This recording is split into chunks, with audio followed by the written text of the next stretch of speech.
into professional wrestling? So this is actually quite a long story, so just bear with me on this.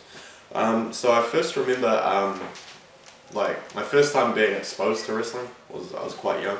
I think my first time actually being aware of of wrestling.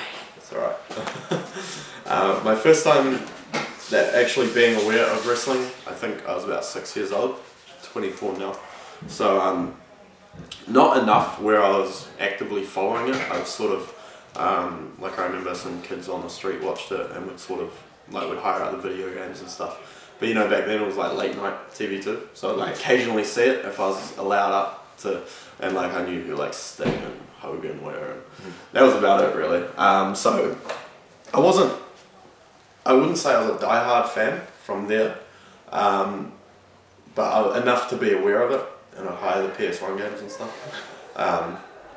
And then I really started to, you know, I sort of carried on with my childhood, you know, just wrestling sort of in the back of my mind. Oh yeah, wrestling, I know what that is, I know who some wrestlers are. And then I remember, I was year 6 at school, 2003. I think I was about 10, must have been. Yeah, I was about 10 years old, so year 6 at primary school. And I just happened to be sitting, like, because you know how they have the seating plans for you at primary school and stuff, and you sit at your desks. And I was sitting next to one of them. One of the kids was like pretty much like my lifelong best mate, and another kid who I became friends with, and they were talking about wrestling one day, and basically I remember they were always talking about wrestling, and I was like, oh, do you mean like WCW and that sort of thing? And they're like, no, WWE, like SmackDown and stuff, and I was like, never heard of this, like, and they just kept talking about it, and it got to the point where I was like, man, this sounds kind of cool, like maybe I should go home and watch this. And I remember at that time SmackDown was on at like 8:30 on a Tuesday, so I didn't really get to see that much of it, like, and it was like 2 weeks delayed. And I remember I went home one night and I was asking my mum, and I was like, Mum, I want to watch wrestling tonight. And she was like, really? Like, I thought that was well and gone. And I remember she sat there and watched it with me and was just like, what is this? Like, she was like, this is stupid. And and I think she sort of thought to herself, oh, this will just be a phase. And then from there, the obsession kind of grew.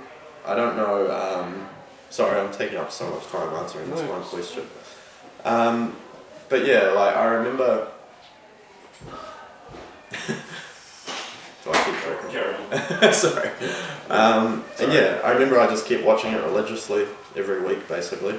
And then from there, I remember my brother got into it as well. We started backyard wrestling. Nothing like stupid, but you know, like his mates were into it. And eventually, everyone else kind of grew out of it. I remember they weren't into it for that long, but I remember my friends started just sort of being like, oh, it's a bit lame now. We're kind of past that. And yeah, you know, when kids sort of go to high school and turn into teenagers, and they sort of hate that sort of thing.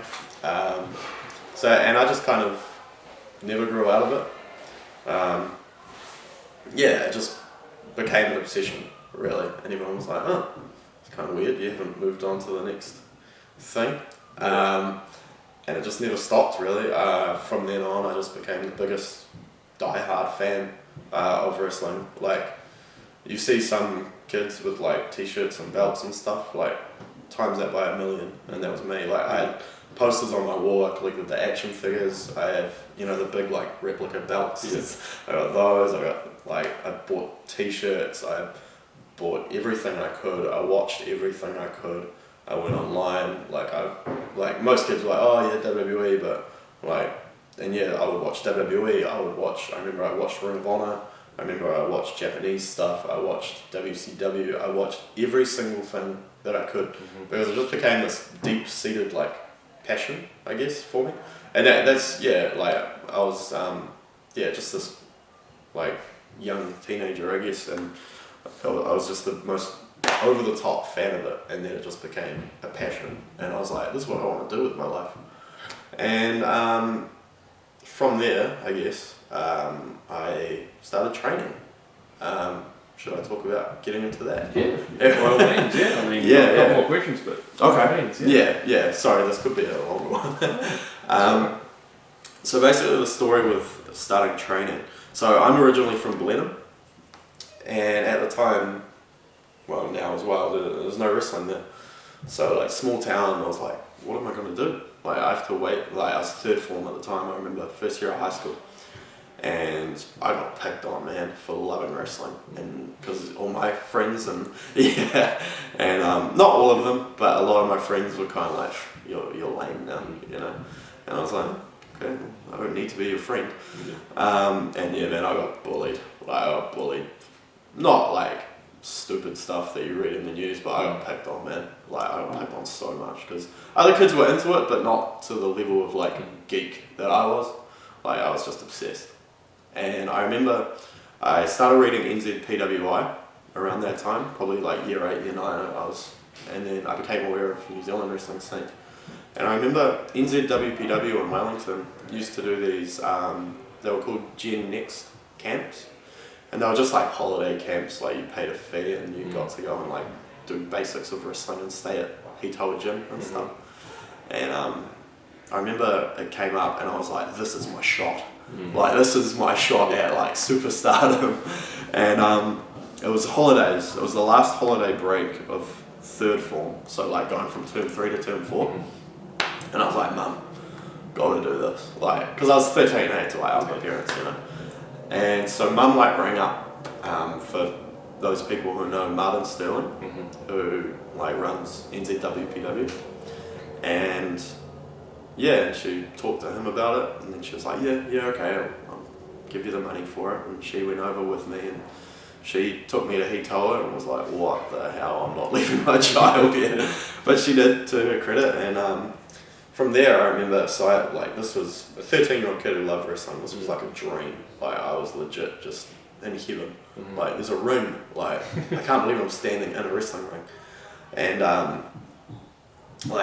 I remember, so I did the weekend, you know, learned rolls, bumps, basic holds, and like there was a show at the end of it, like a WPW house show that they had at the gym. And I remember at the end of it, I was just over the moon, and I remember I got home back to Blenheim and I was like, I can't stop, what am I going to do? And I was like, what can I do? I need to keep wrestling, like I just had to. And I remember I was like constantly like annoying my parents. Like, how am I going to do this? I want to wrestle. Can we move? Like, no, we're not moving, so you can. And I remember my mum one night, so it's like my mum. My mum called up Martin Sterling again and was like, look, he's really keen on this. Like, this is what he wants to do. Can you suggest him anything you can do in the meantime? And basically, he was like, oh, one of our wrestlers is originally from there and he's moving from Wellington back to Blenheim, so here's his email. So of all the towns he could have been from in New Zealand, he was from Blenheim. And I was like, sweet. And my mum emailed this guy, and this guy, he was known as Ivan Dragunov back in WPW, and his name's Jeff.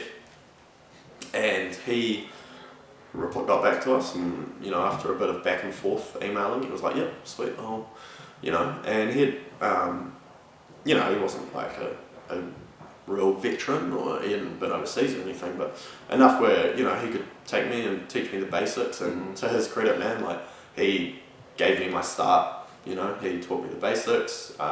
He was my first match. So I pretty much just trained on carpet underlay in a backyard. Like we had a few different training venues. So I remember like a roofing warehouse. Like we just put this carpet underlay down on the ground, and we were like, then like his backyard, just like on the grass. And then eventually we got a ring, like the old WPW ring and stuff like that. And then SCW was born from that. And then they're not like around anymore, but they did a few shows and stuff like that. And yeah, and then from there, basically the wrestling kind of just kept going. Just everyone else kind of from SCW, not disrespectful to anyone, but no one else is really doing it now. Are they? No. Oh, sorry. Brooke Duncan. Me and him are like the only two that have stayed. So I went off to uni in Wellington, kept wrestling there, and then eventually came to Auckland. And yeah, sorry, that was a long answer. That's fine. No, that's fine. Like, Yeah, that's all right. yeah. There's probably still more I could have added to that, but that's fine. I mean, like you completely bypassed one of my questions too. That I was going to ask. what was that? Coming from Blenheim, what was the closest local promotion you had Oh right, to go with yeah, or involved? But you answered that perfectly. Yeah, I don't even need to ask. yeah, yeah. Now, you've been to Japan to train at the famous Kai-En-Tai dojo. What advice or experience did you get from that? Honestly, a lot of it is just like work ethic, like paying your dues. Like it is tough, but I'd like to think I prepared myself well for it. They invited me back. Like I'm always welcome there. Mm-hmm. A lot of it initially is breaking through to them because that language barrier. Yeah. Like I booked my flights to Japan first, and I backed myself into a corner, and I was like, I just have to make this work now because I had nowhere to go. I booked the flights first, and I remember I just kept trying, and I emailed every company, sent messages on Facebook, everything, and I found Taka Michinoku's email address. Like it's on their website. Yeah. I don't know why actually, because their office wasn't replying to me, and I was like, I'm just gonna email him straight, and just send him a few emails, wouldn't reply, send him again, and then eventually I got through to him, and then and he was like, yeah, okay, cool, and I basically turned up, and every day wake up, scrub toilets, clean floors, scrub the ring, do your chores, train for about.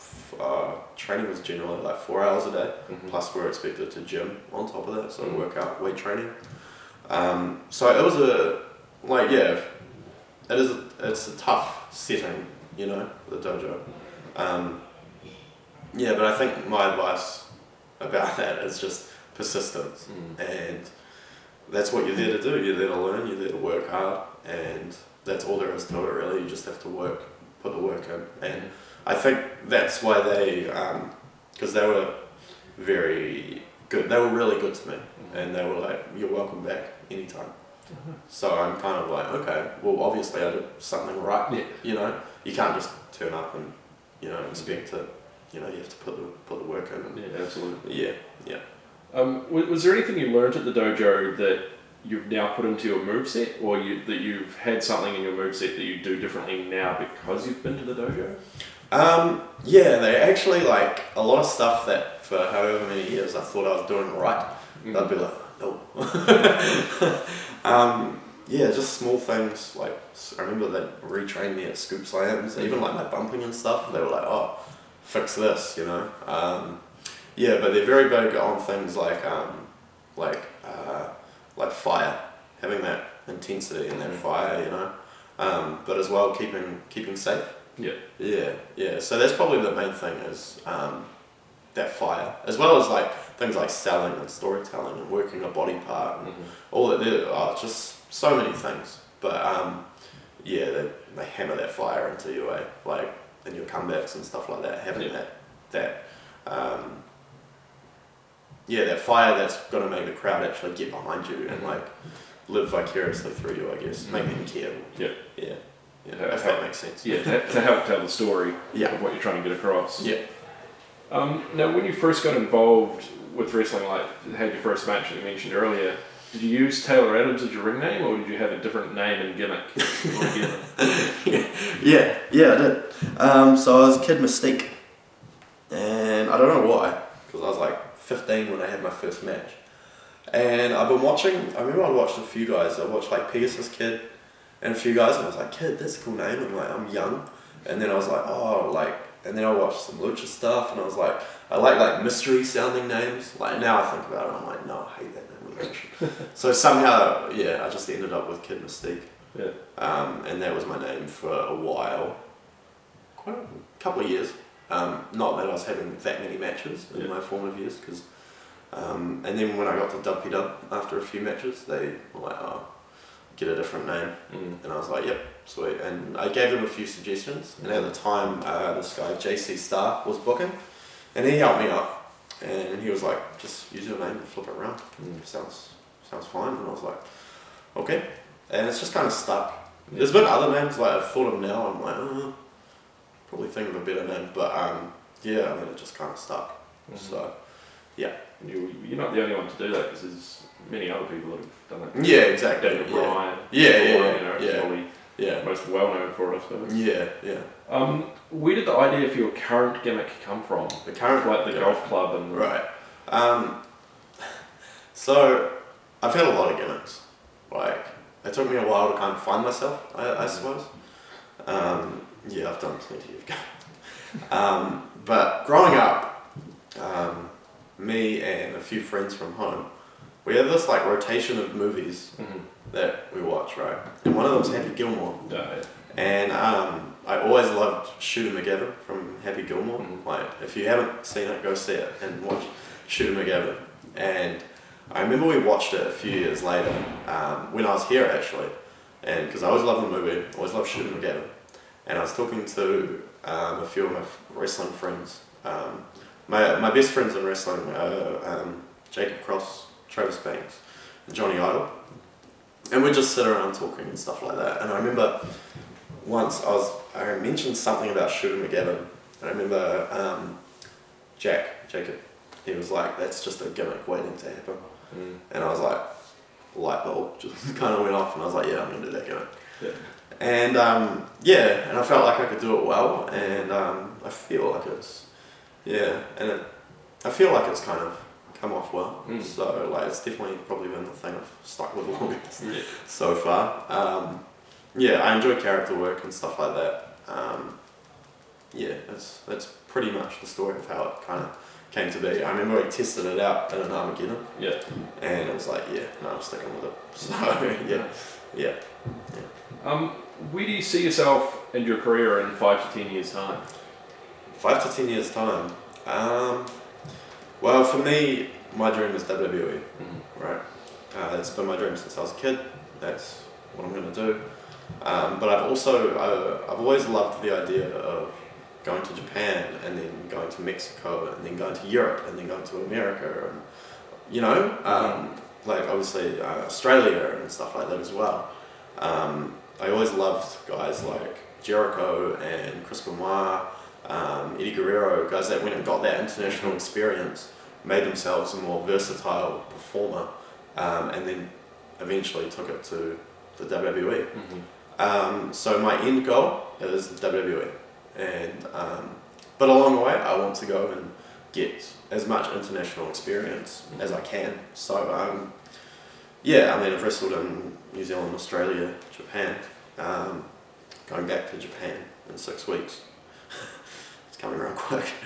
And then after that, going off to Europe for a little bit as well. So just trying to get as much different experience as I can, because at the end of the day, when I go and have, if I get my shot, which, I'm saying I will one day, I want to be the most versatile performer I can. Absolutely. And be able to adapt to different situations, different styles. Yeah.